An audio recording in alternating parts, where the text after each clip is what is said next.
This is about sevenths and why students get so confused about them. For me as a teacher, there is nothing more frustrating than dealing with the traditional method of naming intervals. You can't pass a traditional theory test without understanding traditional intervals. And by the way, you also can't transpose in a notation program without understanding them. The problem is that the only system that is taught is the traditional interval system, and that's where my students have so many problems. I can divide up my students into three categories. The first category is those students who have no idea what an interval is and frankly don't care. If you are like that, you can skip this video because it's not for you. The second category is about students who understand interval systems very well and can move from one to the other freely with no problem. If you are like this video is also not for you. You will just get bored and wonder what the problem is. But there is a third category of students who get stuck on traditional intervals, but who really want to learn them if only they can get them straight. They just want to pass traditional theory tests, and they may want to use a notation program like Finale with complete freedom. This video is for those students, both mine and others out there, who are confused about the traditional interval system. Let's first of all review the idea that intervals are about two notes and the distance between those two notes. I use a system that is not traditional, that measures intervals by sound, and all of my students understand this system immediately. Unfortunately, you can't use my system to pass a theory test. So let's first of all cover the words major and minor and see why they are such confusing words. They are used for two completely different concepts. It turns out that the most frequent use of the word major and minor is about chords. All of my students understand major and minor chords, and they recognize them easily when they play them. They can also label them in their music. But these same major and minor labels are used for intervals, and yet the meaning is totally different for intervals. Major intervals are bigger intervals, and minor intervals are smaller intervals.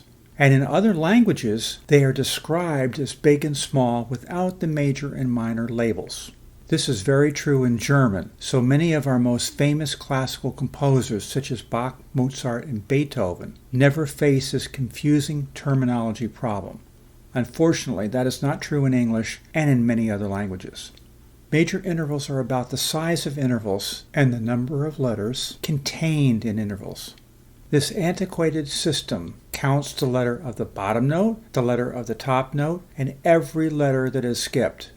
Imagine that you are standing in place. Then you take 2 steps forward, but you say the distance you moved is 3 steps because you count your starting place.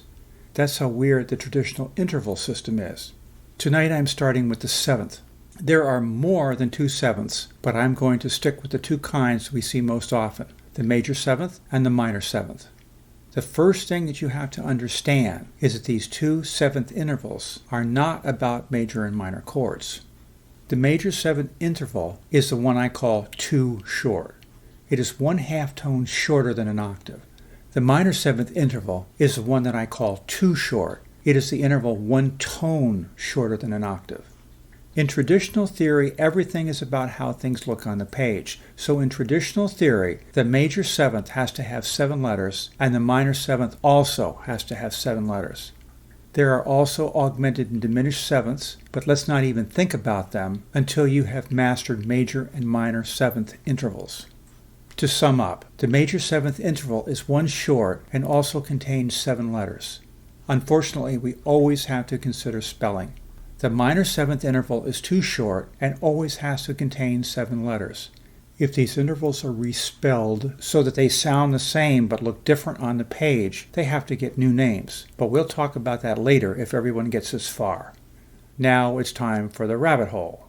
This rabbit hole is about where students get totally screwed up. When a chord has both a major 7th interval and a major triad, it is called a major 7th chord. So this part is easy.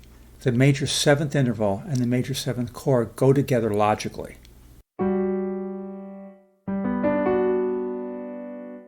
But when a chord has a minor 7th interval, this is precisely where students get lost. The dominant 7th chord the minor seventh chord,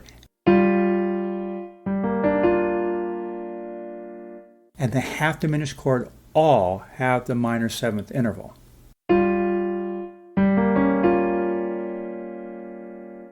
Many of my students immediately assume that the minor seventh chord is named after the minor seventh interval, but this is simply not so.